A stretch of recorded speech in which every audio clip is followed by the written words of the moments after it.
महाभारत की कहानी कौरवों और पांडवों के बीच हुए युद्ध पर आधारित है। कौरवों का अपने चचेरे भाइयों के प्रति ईर्ष्या रखना, धन संपत्ति का लालच, मानसिक भटकाव, प्रतिशोध की भावना और अपनी ताकत पर घमंड इस भयंकर युद्ध के कारण बने। महाभारत की कहानी में ऐसा बहुत कुछ हुआ जिसकी कल्पना कर पाना भी मुमकिन नहीं था। इस श्रेणी में द्रौपदी का 5 भाइयों की पत्नी बनना मुख्य तौर पर देखा जा सकता है। यूँ तो आज भी किसी महिला का एक से ज़्यादा पुरुषों के साथ संबंध होना सामाजिक तौर पर तुच्छ कर्म ही माना जाता है, लेकिन पहले तो हालात और भी बुरे थे।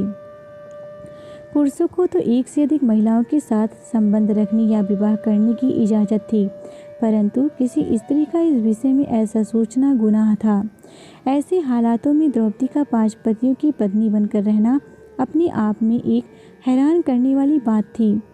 द्रौपदी ने जब 5 भाइयों की पत्नी बनने की शर्त कई वचनों के साथ पूरा की, जिनमें सबसे पहले शर्त थी कि वह एक समय में एक ही भाई की पत्नी बनकर रहेंगी।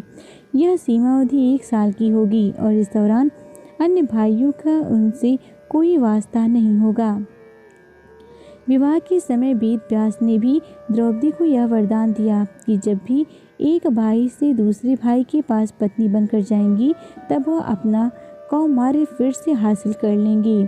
इसके अलावा भी द्रौपदी को कुछ वरदान हासिल थे जिसके उल्लेख महाभारत की कथा में मिलता है। वे महाभारत में इस घटना उल्लेख की दुशासन ने अपने अपमान का प्रतिशोध लेने के लिए भरी सभा में द्रौपदी का चीरहरण करवाया था, लेकिन श्री कृष्ण ने स्वयं प्रकट होकर द्रौपदी के सम्मान की रक्षा की। इस घटना से जुड़ी एक और कहानी का उल्लेख मिलता है जो ऋषि दुर्वासा द्वारा द्रौपदी को प्राप्त वरदान से संबंधित है। पौराणिक कथाओं के अनुसार इस वरदान की वजह से ही द्रौपदी का चीरहरण होने से बचा था। शिव पुराण के अनुसार एक बार भगवान शिव के अवतार माने जाने वाले ऋषि दुर्वासा नदी में स्नान कर रहे थे। नदी के तेज बहाव और अनियंत्रित लहरों की वजह से दुर्वासा के कपड़े बह गए।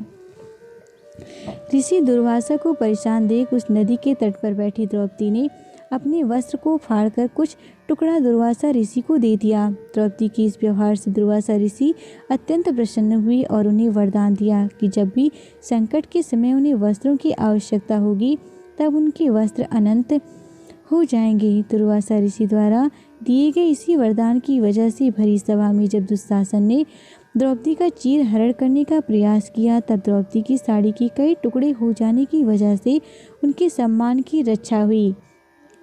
पौराणिक दस्तावेजों में महर्षि दुर्वासा का नाम एक ऐसी शख्सियत के तौर पर दर्ज है जिनके क्रोध से कभी कोई बच नहीं पाया। महर्षि दुर्वासा द्वारा दिए गए श्राप के कई किस्से इतिहास में मौजूद हैं, लेकिन उनके द्वारा कई बार वरदान भी दिए गए हैं। ऋषि दुर्वासा के जन्म से जुड़ी बहुत रोचक कथा पौराणिक इतिहास में मौजूद है। कहा जाता है एक बार ऋषि अत्रि और उनकी पत्नी अनसुईया के तप से प्रसन्न होकर ब्रह्मा विष्णु महेश ने उन्हें दर्शन देकर वरदान मांगने को कहा।